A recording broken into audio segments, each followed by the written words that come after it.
ప్రకృతి సాహస యాత్రల యొక్క ప్రయాణం, రాష్ట్ర సాంస్కృతిక వైభవం, ప్రకృతి అందాలు, సాహస అనుభవాలు, గిరిజన సంప్రదాయాల సమ్మేళనాన్ని ప్రతిబింబిస్తూ మన ముందుకు ఈ శకటం కదిలి వస్తోంది.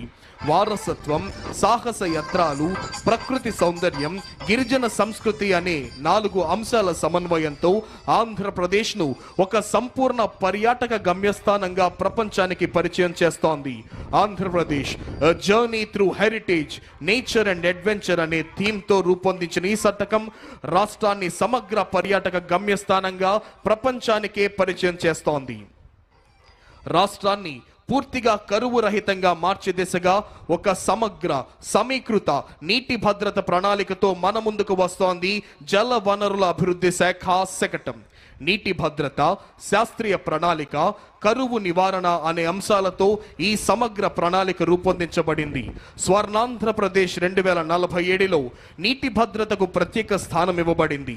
ఆ దిశగా ఈ శకటం రాష్ట్రం యొక్క సమగ్ర జల వ్యవస్థను ఆవిష్కరిస్తూ ప్రతి బిందువు అమూల్యం, ప్రతి బిందువు పంటకు ప్రాణం అనే భావనను ప్రతిధ్వనింపజేస్తోంది. శకటం యొక్క మొదటి భాగంలో ఆనకట్టలు, నీటి నిల్వలు, రెండవ భాగంలో నదుల అనుసంధానం, మూడవ భాగంలో చైన్ లింకేజ్ సిస్టమ్, నాలుగవ భాగంలో రెయిన్ వాటర్ హార్వెస్టింగ్.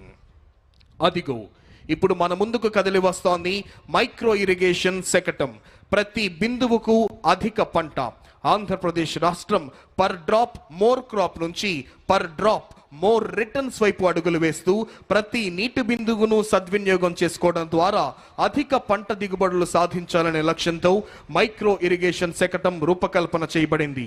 భారతదేశంలో మైక్రో ఇరిగేషన్ వ్యవస్థకు పునాది వేసిన టాస్క్ ఫోర్స్ అధ్యక్షుడు, ప్రియతమ ముఖ్యమంత్రి శ్రీ నారా చంద్రబాబు నాయుడు గారి నాటిన బీజమే నేడు దేశవ్యాప్తంగా విస్తరించి ఉన్న మైక్రో ఇరిగేషన్ ఉద్యమానికి మూలాధారమైంది. ఇప్పుడు మన ముందుకు కదిలి వస్తోంది భారత జాతీయ పక్షి నాట్యమయూరి నెమలి కిలకిల రావాలతో, జాతీయ జంతువు పులి గాండ్రింపుతో అటవీ శాఖ శకటం. సమృద్ధమైన అటవీ సంపద, విస్తారమైన సముద్ర తీర రేఖ, విభిన్న జీవ వైవిధ్యంతో ప్రకృతి పరంగా ఆంధ్రప్రదేశ్ రాష్ట్రం అపూర్వమైన స్థానం కలిగి ఉంది. అడవులను అభివృద్ధి చేయటం, నీటి వనరులను సంరక్షించడం, వన్యప్రాణులను రక్షించడం, జీవ వైవిధ్యాన్ని కాపాడటం ద్వారా సురక్షితమైన